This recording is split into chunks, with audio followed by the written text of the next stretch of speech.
American English, American English, American English webinar series. Teach and learn. American English webinar series.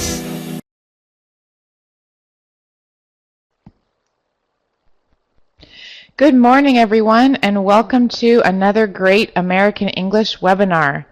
We're so happy to see all of you here today and are looking forward to another great session. This is the American English webinar series brought to you by the American English team at the U.S. Department of State in Washington, D.C. Do you have a photo of teachers viewing an American English webinar?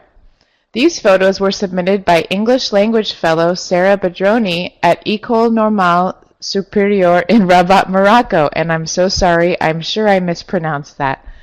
But thank you so much for sharing these wonderful photos of your webinar viewing group. We would love to see more teachers learning together. You can submit photos like the ones shown here by emailing them to americanenglishwebinars@elprograms.org. We may feature them in the next webinar.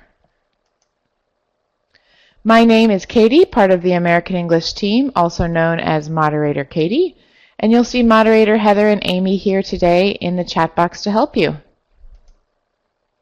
Here you can see our schedule for this series. Our next and final webinar will be on July 13th, and it's entitled Creating and Sustaining English Language Clubs to Enhance English Learning, and it's presented for us by Bryce Smedley and Kathleen Malou. Our webinars are each 60 minutes long and related to a theme found on the American English website. The Teacher's Corner section from the website shown here features resources and lesson ideas related to this month's topic. The theme for June is Common Challenges in the English Language Classroom. New activities will be coming soon. You may notice the American English website has a new organization scheme. The Teacher's Corner can now be accessed in two ways: from the rotating feature at the top of the home page or through the English Teaching Resources section. Next, let's look at how you will participate in the webinars.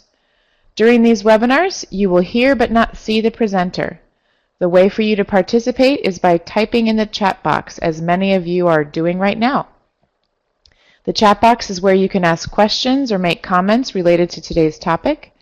We may not be able to answer every question that you have, as there are often hundreds of you here participating, but there is another place to ask questions after the session is over, the Ning community for the teachers, which we'll look at in just a moment. The presenter may also ask you questions in the form of polls. These multiple choice questions will appear on the screen for you to answer. And some people may experience technical problems during the webinar. We will let you know if we're having a global problem. But if you do lose sound, you can follow along with the caption pod if refreshing your internet browser doesn't correct the problem. As you know, each webinar series consists of 6 webinars. During the series, webinars take place every other Wednesday. Participants who attend at least 4 out of 6 webinars receive an e-certificate from the Regional English Language Officer or local U.S. Embassy after the series ends. To ensure that you're eligible for your e-certificate, we will ask you at the very end of the webinar to submit your attendance. We'll give you a link to submit your information on an online form, and you'll see that right at the end. We hope that many of you are already familiar with our Ning site, and it's been great to see the discussions going on there. But if you haven't already registered, please join our dynamic online community for English as a foreign language teachers. Sometimes it takes about 72 hours for your Ning registration to be approved, but thanks so much for your patience as we try to approve all users around the world. Here you can find resources on the Ning and discussion questions related to each webinar, as well as all of the webinar recordings and featured materials. The Ning is also where you can ask presenter questions after the webinar and live chat with fellow community members.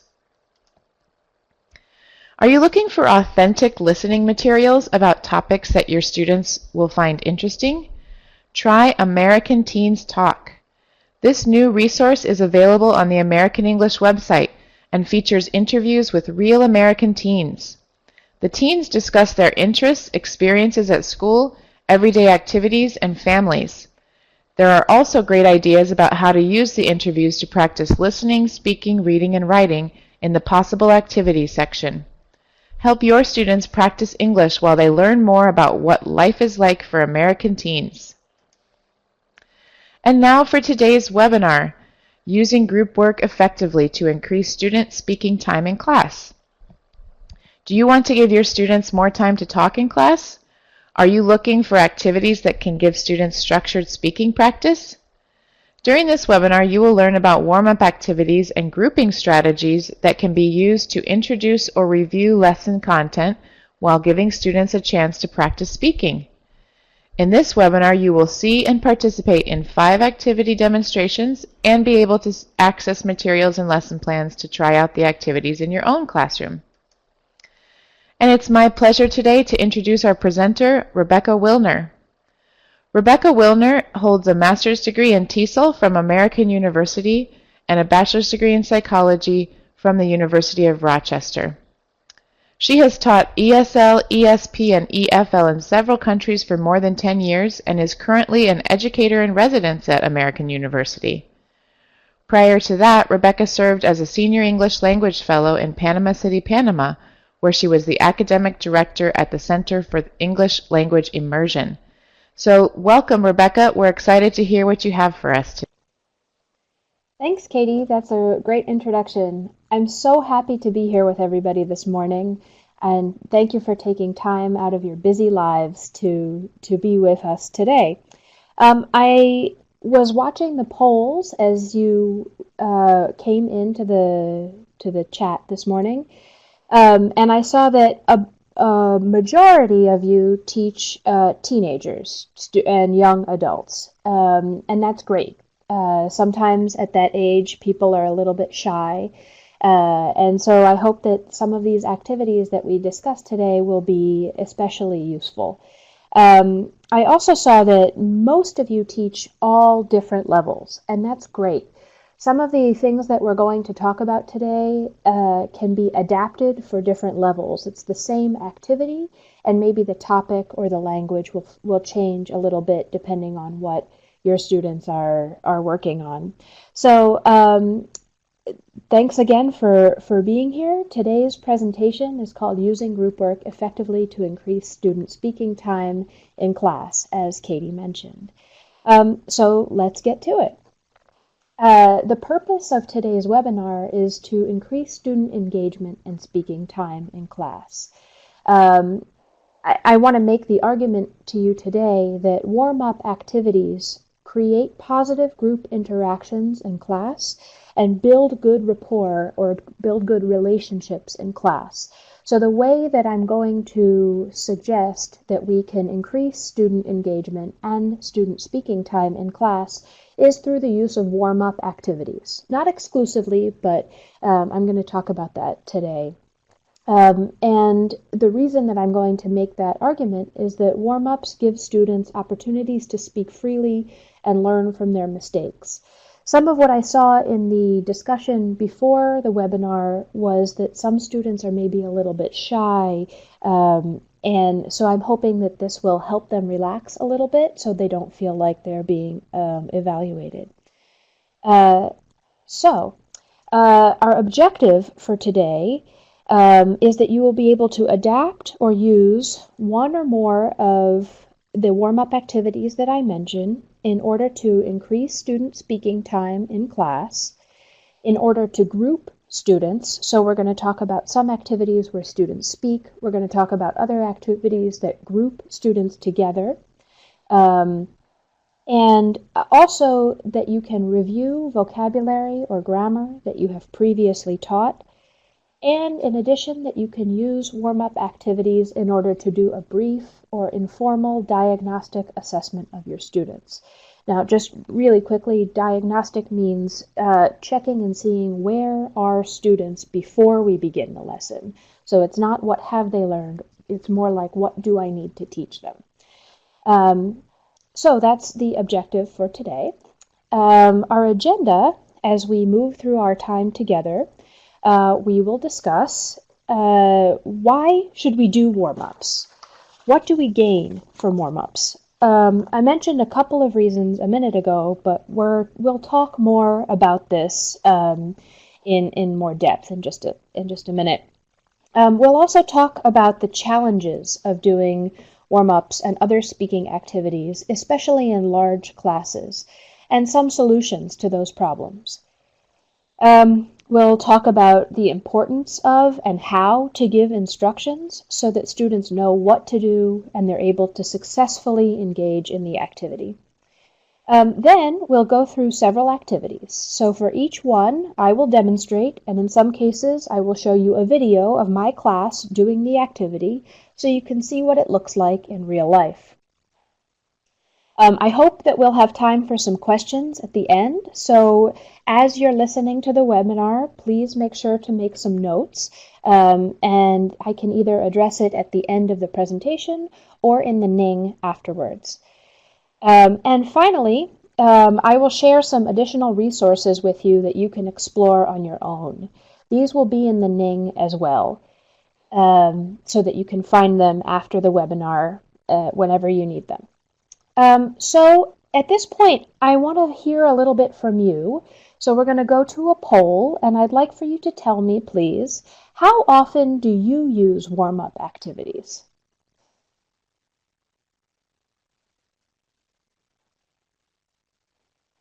So this should be poll number 3.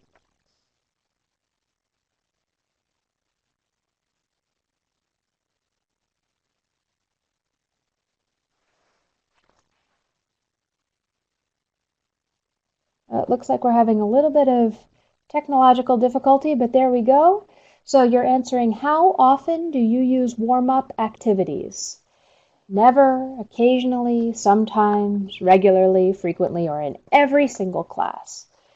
It looks like we're pretty spread out so far. We have about 35% of people saying regularly. They regularly use warm-ups. That's fantastic. Some people, 20%, say in every class. That's magnificent. I'm so happy to see that. A couple of people saying occasionally, sometimes. So for those people, I hope that as we talk through the webinar, we'll be able to increase your frequency a little bit. So that's great. Thank you for responding. Let's go back to the presentation now. All right. So a lot of you are already using warm-up activities, and I'm thrilled to see that. And I'm wondering, why should we do warm-up activities?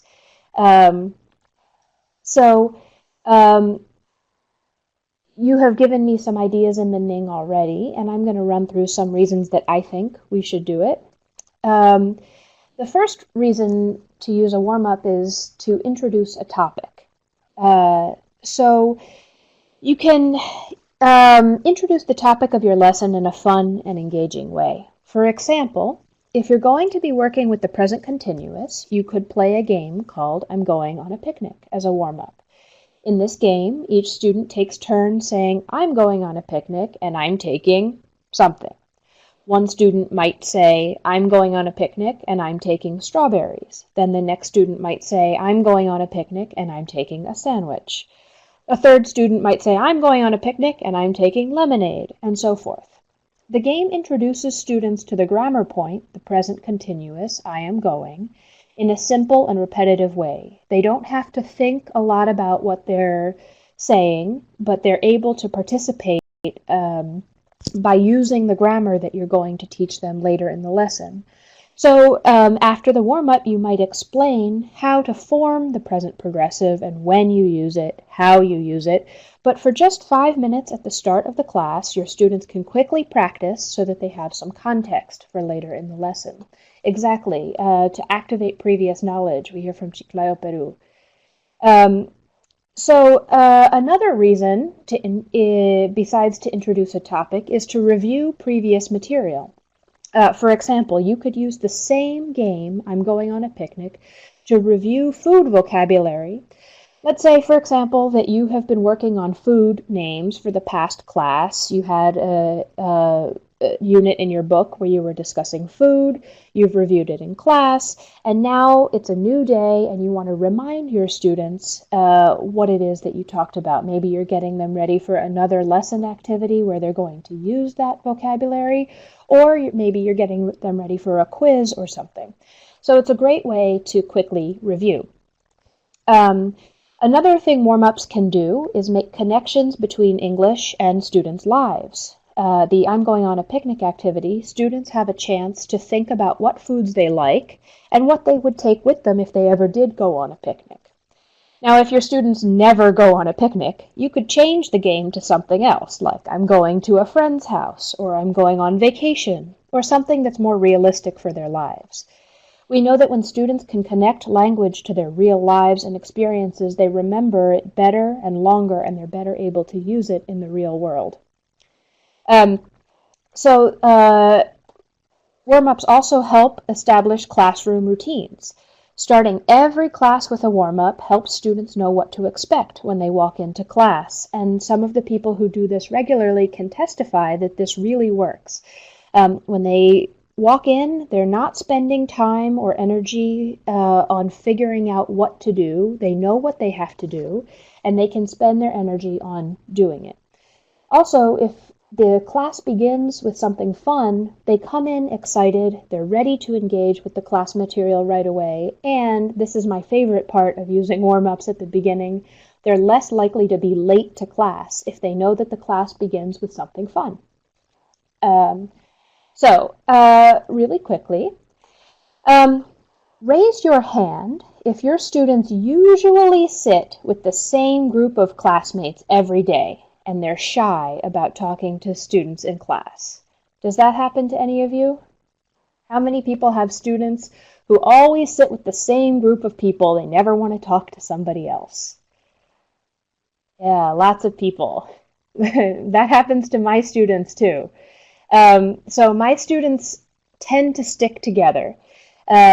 And it doesn't matter the level, it doesn't matter where everybody is from. It happens in classes where everybody is from the same country just as much as it happens in classes where students are from different countries around the world.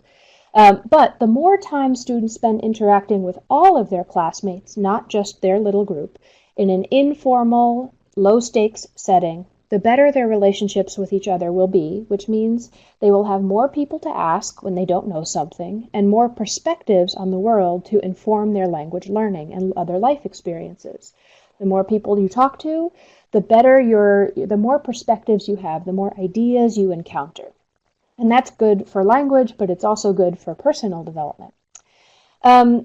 The warm-ups are also a great way to see where students are and what they know before we teach a lesson. These aren't used as formal graded assessments or evaluations. We don't assign a grade. But they do tell us a little bit about what students already know in a non-threatening way. And that can help you avoid activities that will be boring to students. So if your students already know things, you can maybe skip that activity. And it helps you provide extra explanation if maybe students don't have as much experience as you thought they did. So maybe you thought they knew something, but in your little diagnostic, they don't. You can provide a little bit more explanation. So it helps you as a teacher to meet the needs of your students more effectively.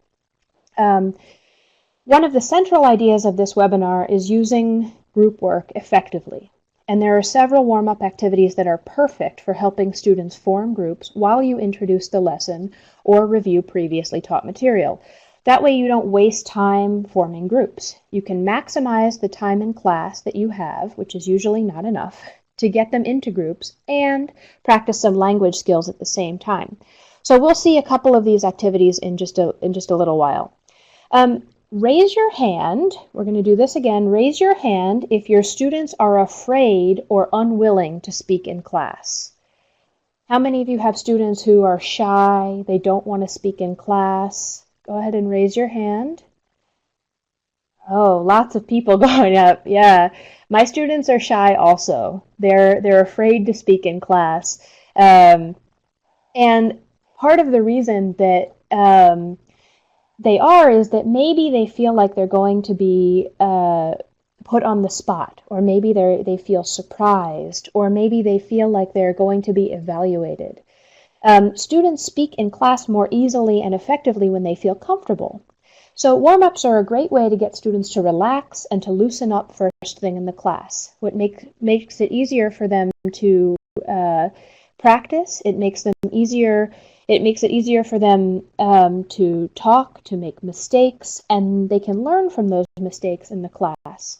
Since warm-ups are usually quick and they don't require a lot of preparation, students don't feel like they're performing. And since in many cases the students are all talking at the same time, they don't feel like they're being evaluated or that anybody is watching them. So they relax, they open up. And creating an environment where students are willing to take risks and make mistakes is a central piece of increasing speaking time in class. So using transition time effectively to continue practicing language.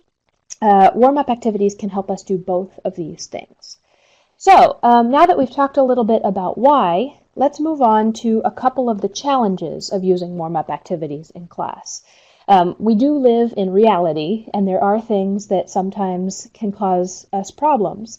The absolute number one challenge to using warm-ups is having too much to do and not enough time to do it in.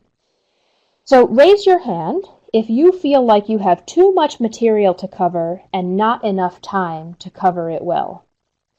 How many people have too much to do and not enough time to do it? Lots of people. Some people not exactly, some people sometimes. So we have, in the chat box, I'm seeing people saying lots of different things. We have too many topics, it can be hard to control. Yeah, exactly. So I'm hoping that some of the things that we're able to talk about today will help you to deal with that challenge of not enough time and too much material. Many teachers feel like they're under a lot of pressure to cover too much, and taking 5 or 10 minutes, even 15 minutes from a class will make it impossible for them to get through the rest of the material. This is especially true when the class is really short, only 20 or 30 minutes long. However, as I'm going to make the argument to you shortly, students are actually learning and practicing quite a lot as they do those activities. So if you choose the right warm-up, one that is related to the content and language you have to cover, you could actually be teaching more efficiently and effectively than if you delivered a quote-unquote regular lesson. Especially when you work with teenagers and adults, students can sometimes feel that they're here to learn and not to play games. That means that they're not willing to buy in. We have to respect their feelings, but usually with time and using concrete progress indicators, concrete data to show them how they're progressing, students soon see that applying real language in sometimes non-traditional ways can be as effective or more effective than serious learning activities. One way to help students buy in is to explain why you're asking them to do a warm-up. What language skills are they learning or practicing? Or better yet, ask them to answer those questions for themselves. So if you've tried warm-up activities before and they haven't worked out very well, it might be because the instructions weren't clear enough. Sometimes it can be surprising just how explicitly you have to explain and model something for students to understand what you're asking them to do.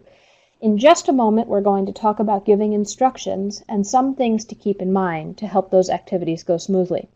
In any case, don't be afraid to stop in the middle of an activity and review the instructions. In my opinion, it's better for them to do half of an activity correctly than for students to push through a whole activity that makes them confused or frustrating. Jairo in Colombia has asked, how long should the warm-up activity last? It depends a little bit, Jairo, on how much time you have. Usually, in my experience, about 10 or 15 minutes is what it takes me, but I also have long classes. My classes are usually an hour, 60 minutes or more. So if you have less time, you can reduce the amount of time you spend on a warm-up. But I find that the engagement at the beginning of class is really helpful to successful teaching later in class. So for me, it's a worthwhile investment.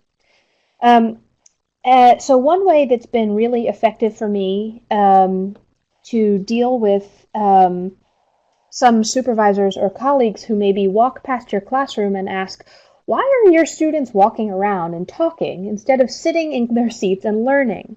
Sometimes our idea of what language learning can look like is different from our bosses and our colleagues. This is tricky because we want to keep our jobs, we want to get along with our coworkers, but we also want to do what's best for our students. So one way that has been effective for me and other teachers I've worked with is to collect evidence of students' progress, comfort, and proficiency to justify the teaching methods you use. You can also try referencing research that supports communicative or task-based teaching strategies, but sometimes they don't read it or they don't believe you. And one thing that's worked really well for me is to have a student report on his or her experience. I once had a student say to an administrator, I thought at first it was foolish, but now I feel more comfortable speaking English. I feel like I'm learning how to communicate, not just grammar. So asking students how they feel can be helpful if you have colleagues or administrators who don't think that this is useful for your class time. So just before we get into the activities, I'm wondering for you, how long could you realistically spend on a warm-up activity in class? How often could you spend on a warm-up activity in class? See, some people are saying less than 5 minutes. Other people are saying I could spend 5 to 10 minutes. Seems like most people are saying I could spend 5 to 10 minutes. Other people saying I could spend even more than 20 minutes. I have a really long class and I could work on it. Looks like the majority is saying, though, about 5 to 10 minutes. Okay, great. So let's go back to the presentation. Thank you for participating. I'm going to show you a short clip of a video that I took in class last week when I was introducing a warm-up activity. And while you're watching, I'd like for you to answer these questions. What steps do you see in this video? So what do I do first? What do I do next? And why do you think I'm doing each of those things? For now, just make a note of your answers, and we're going to discuss them in just a minute. All right, so here, watch the video clip. It's about a minute long. What do I do first? What do I do second? Etc. So, we're going to do an activity called Four Corners. How many corners do we have in the room? Four. Four, where are they? Point. 1, 2, 3, 4. All right. So, one corner is going to be strongly agreed. We're going to call this corner over here strongly agreed. This corner over here is going to be somewhat agreed, more or less agreed. This corner over here is going to be somewhat disagreed. And this one over here is going to be what? Totally disagree. Strongly disagree.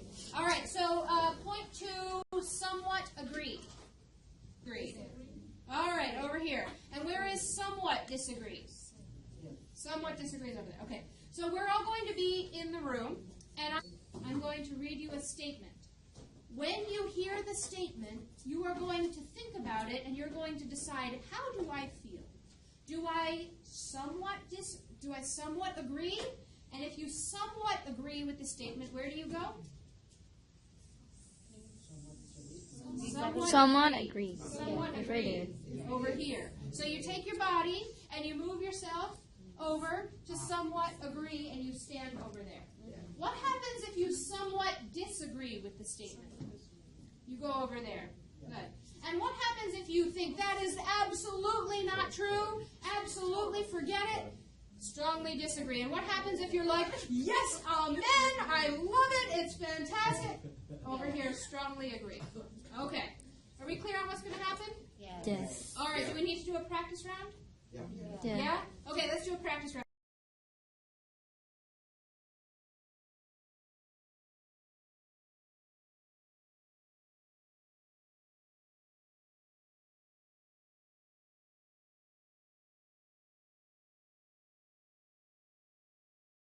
Answers into the chat box.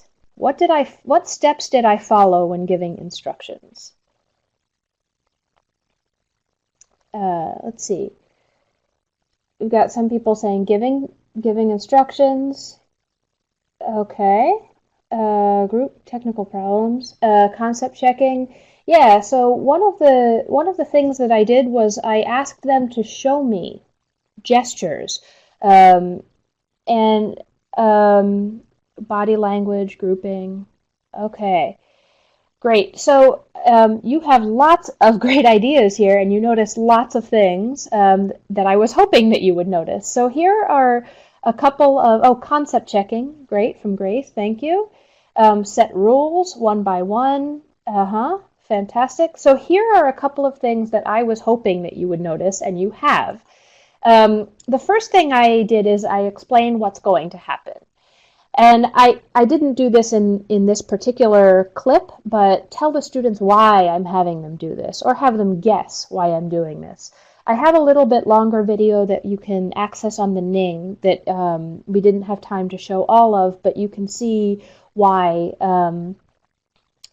are they doing this activity.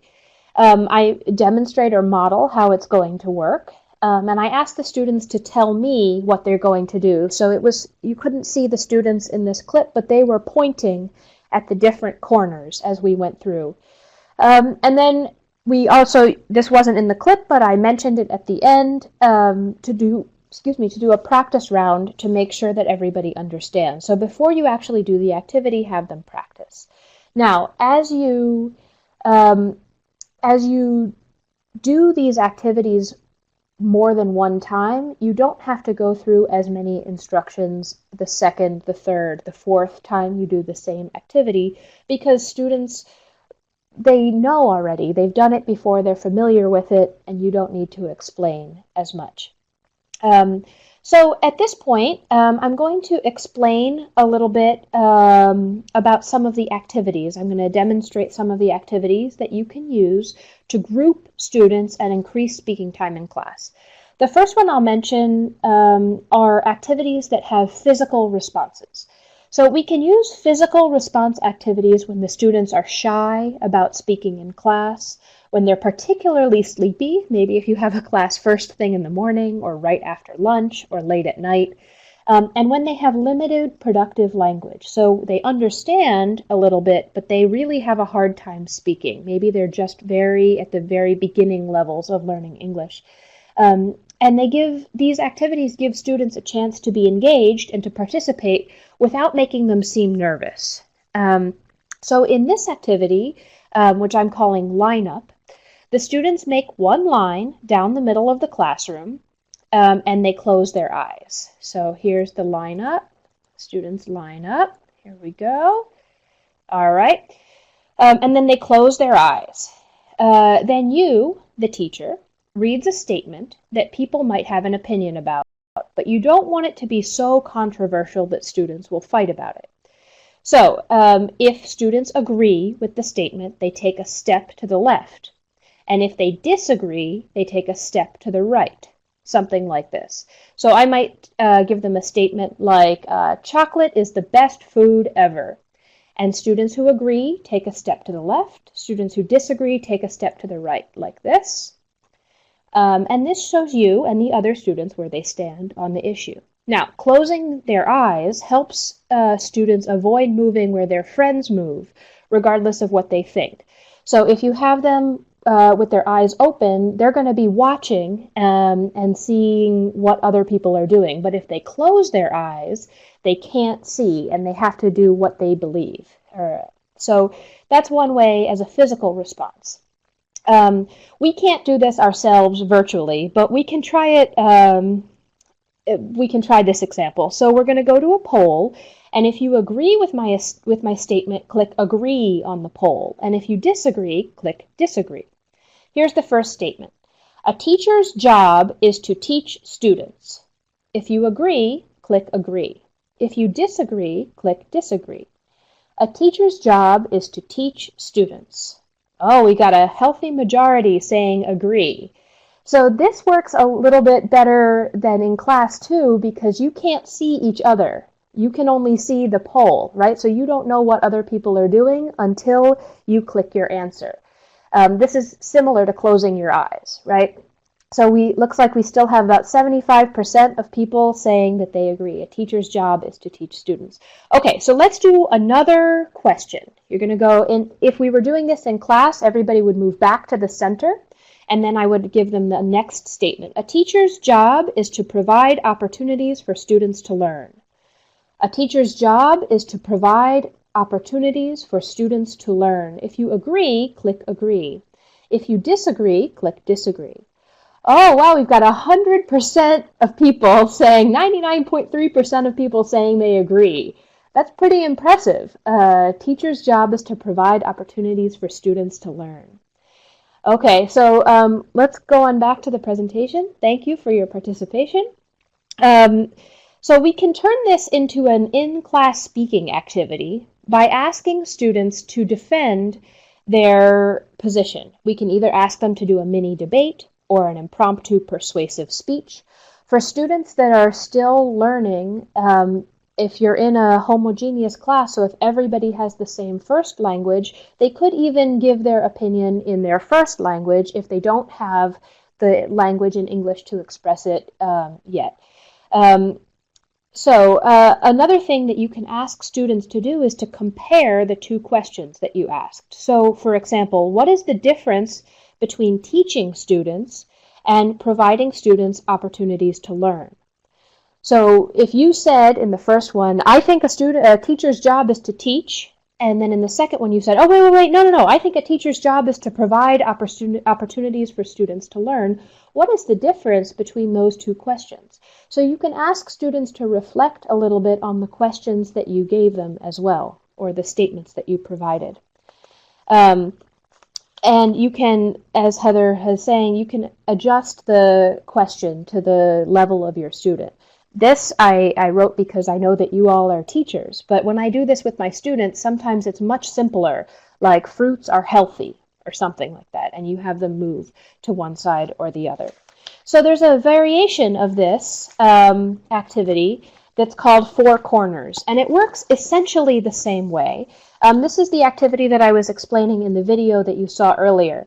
So similar to the line up activity, you ask students to get into the center of the room, and you explain that each corner of the room means something. One corner means strongly agree, one corner means somewhat agree, one corner means somewhat disagree, one corner means strongly disagree.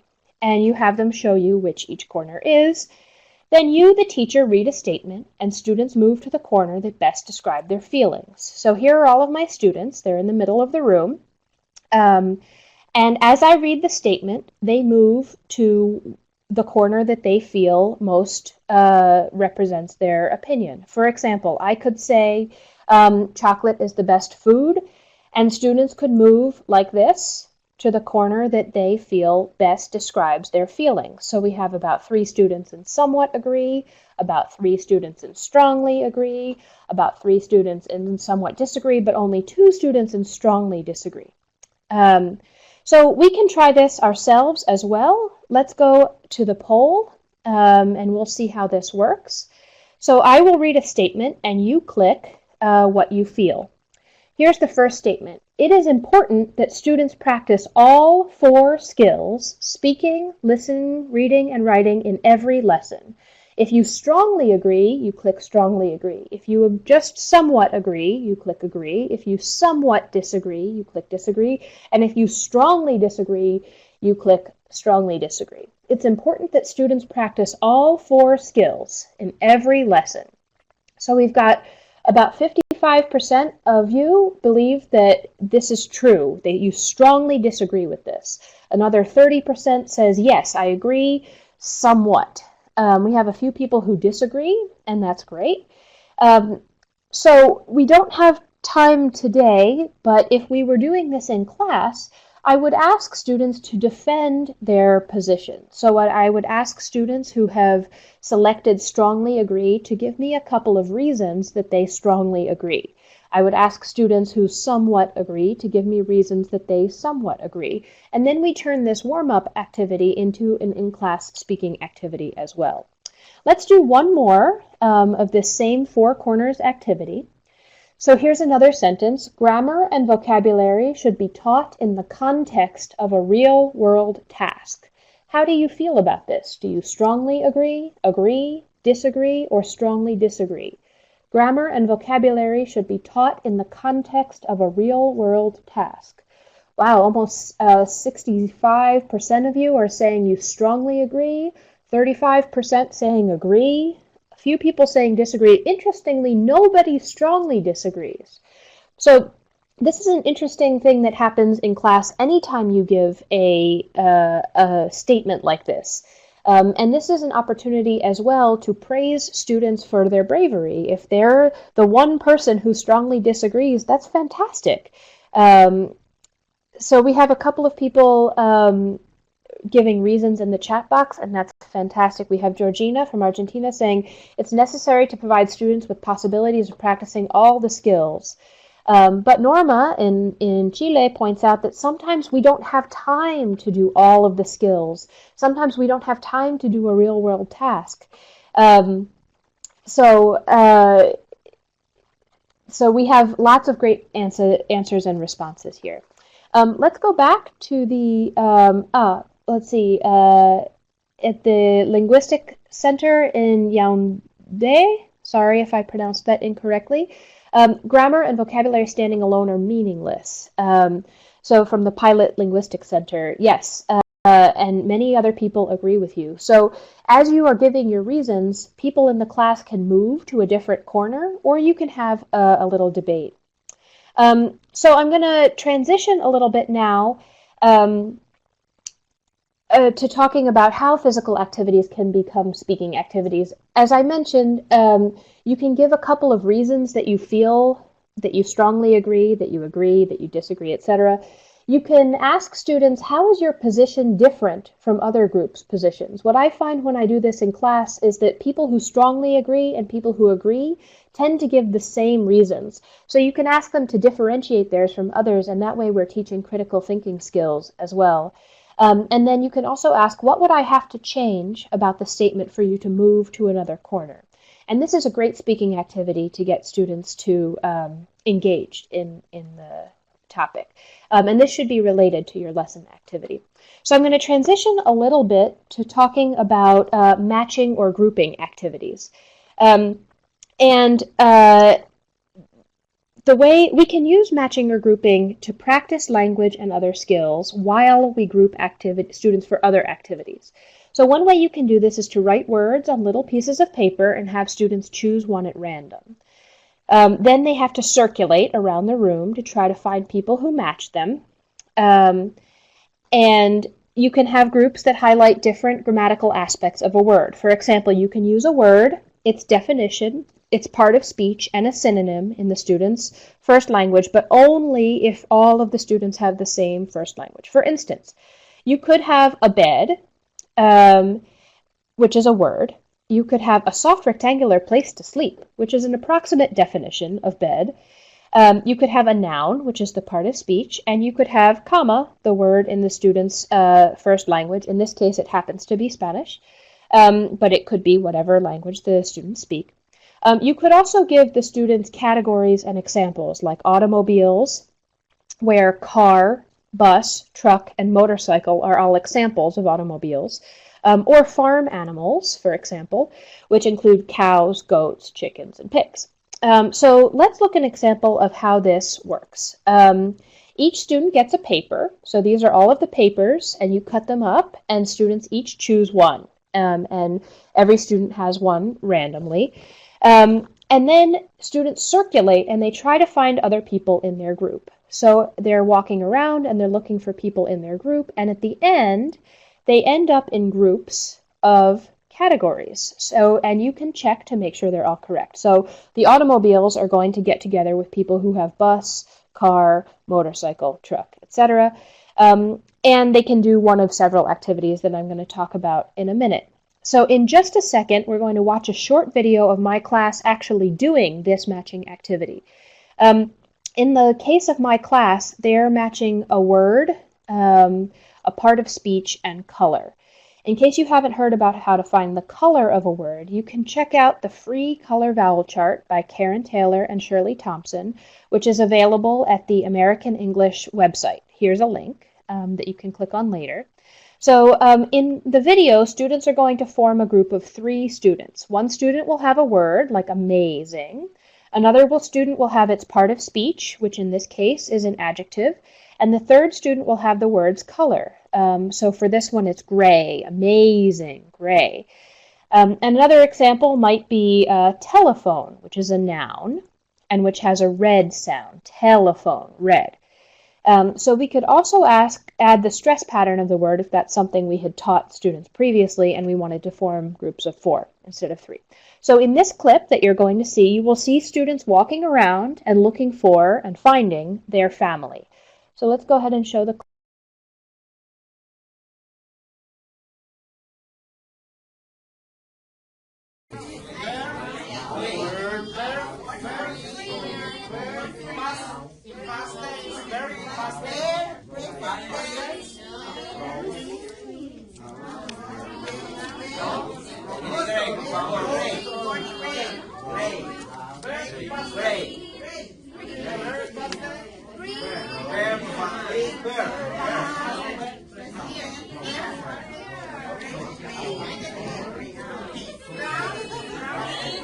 You have your family? All right. What do we got? Pretty?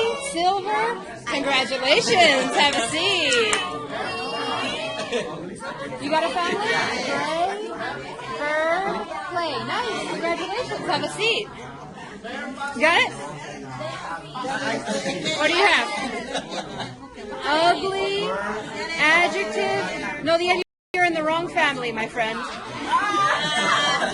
Noun, tree, green. Congratulations. Sit down. Okay, so there we were able to see students practicing the language that we had been working on in class. It is kind of like a Find Someone Who, but a little bit different because they're practicing a particular aspect of the language that we've been learning. So once students are in groups, you can have them work on whatever lesson activity you needed them to be in groups for, but they will have practiced some important skills as they got into groups. They've moved around, they've talked with different classmates, and they're forming random groups, so the students are getting mixed up and they're not working with the same people all the time. So really quickly now, we're going to talk a little bit about a couple of speaking activities. The first one I'm going to mention is called a what? And it's a great way to introduce new vocabulary and to practice intonation. So here's how it works. Students stand in a circle. You can break them into 2 or 3 circles if you have a very large class and they can do it at the same time. Then you or an advanced student hand the person next to you an object and tell them what it is. For example, you could hand the person a pen and say, "This is a pen." The person takes the pen and responds, "A what?" And you reply, "A pen." And they say, "Oh, this is a pen." Then they repeat the process. They turn to the person next to them on the other side, and they say, "This is a pen." And the person next to them says, "A what?" And they say, "A pen." And the next person says, "Oh, this is a pen." So you continue this, and it continues. You continue passing the object around the circle. And as it gets to about the third person, "This is a pen," you, the teacher, begin with another object. So you're continuing to do this at the same time. So as person 3 is saying to person 4, "This is a pen," you begin with your partner, "This is some tape." "A what?" "A pen." "Some what?" Some tape." "Oh, a what?" "Oh, this is some tape." So you can see that the conversation is going around continually. People are always talking at the same time. So this is how to play a what. And this is great for introducing vocabulary, especially if students already know the object. It's a great way to practice intonation. especially question intonation or question tags. And at the end, you can review the vocabulary and pronunciation of the object. So I can ask them after everybody has finished, I can hold up the object and I can say, "What's this?" And everybody can say, "It's a pen." And I can say, "Yes, it's a pen. What do we use it for?" And they can tell me. So it's just another way to introduce vocabulary with students. So let's move on. Obviously, it works best with small, tangible objects, but it models connected speech and the appropriate article. And it's a lot more interesting than going through a list on the board. The next activity I'm going to mention is a talking line or a talking circle. Sometimes people call this river talk. So here's how it works. Students prepare a question and some notes about their answer. You can give them the question or they can write their own. And they can write their notes, not full sentences, on a card or a small piece of paper. Then they form two lines. So you can see we have an orange line and a gray line. And they stand in front of each other. So each student has a partner that they're talking with. And then one line or one circle begins to ask the question and the other one answers. They have a limited amount of time to talk. So depending on the level, you can give them 15 seconds, 30 seconds, 45 seconds, a minute, whatever. You don't want your students to finish early and get bored, but you do want them to have a chance to finish your thoughts.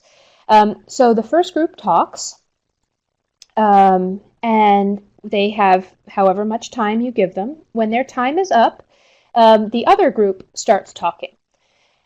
When both groups have had a chance to talk, the first line takes a step to one side so that they get a new partner.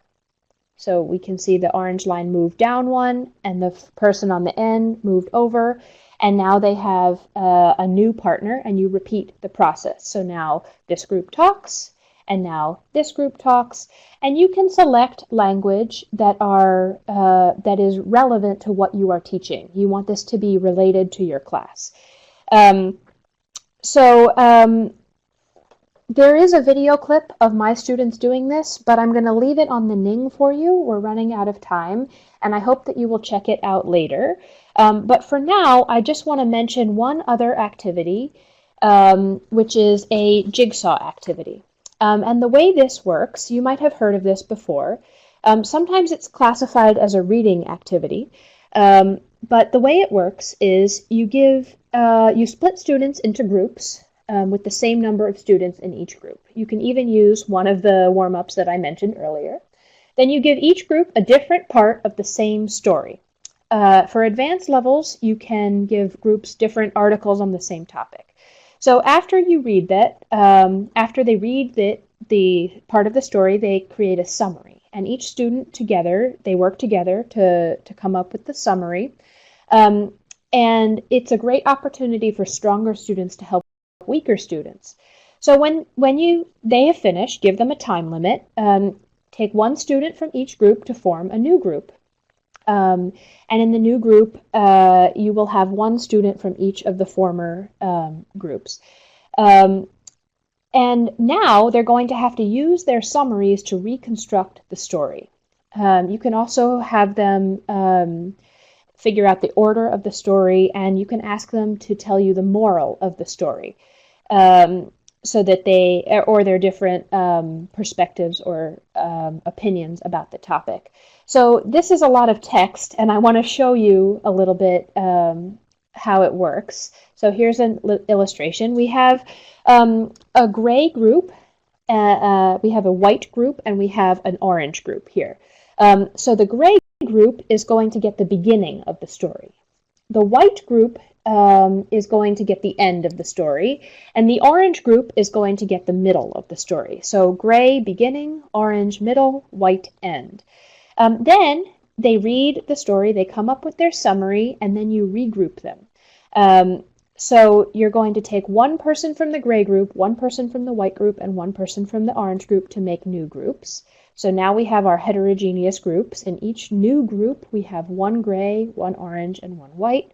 And And now they're going to reconstruct the story because you have one person in the gray group who read the beginning, one person who read the middle, and one person who read the end. And now they can put the story back together.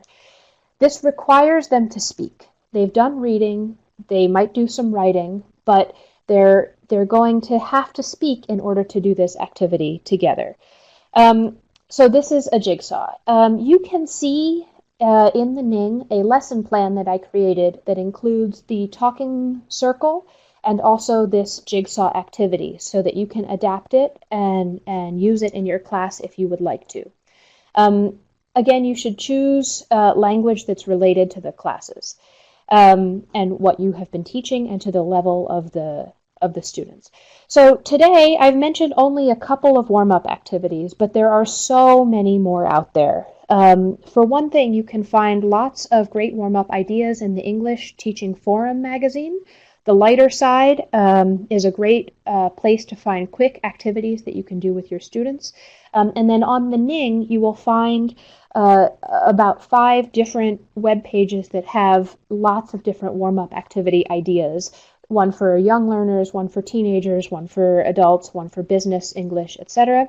But please remember to adapt these activities. If you take them, adapt them for your students. You want them to be relevant, and you know your students better than whoever writes those descriptions. And don't do a warm-up activity just because. Do it to enhance what you're already teaching them. I think we're probably about out of time, but really quickly, I would love to know how likely are you to use one or more of the activities I mentioned? How are you going to be able to use these? Yes or no? We have lots of people saying they'll definitely use one. I'm so happy to hear that. For those of you who are saying, I'll probably try it out, I would love to hear how it goes. If you have any concerns, I will be available in the Ning. Try it out and let me know. Perhaps we can continue a conversation about what went wrong and how we could improve it. And then you will find back in the slide presentation, I just want to show you a couple of the resources that I consulted to make this presentation. There is a complete reference list in the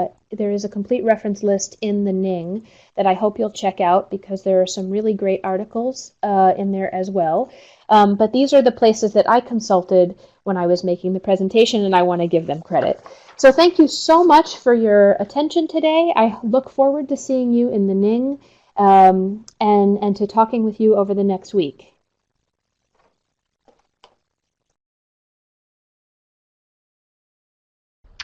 Thank you so much, Rebecca, for that excellent presentation today on really great strategies for using group work effectively to increase student speaking time in class.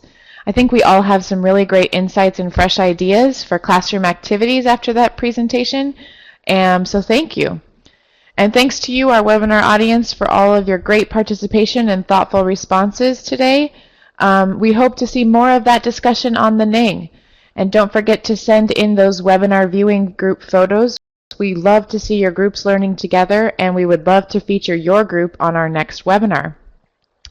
And our next webinar takes place at this same link on July 13th, 2016, and it's entitled Creating and Sustaining English Language Clubs to Enhance English Learning, presented by Kathleen Malou and Bryce Smedley.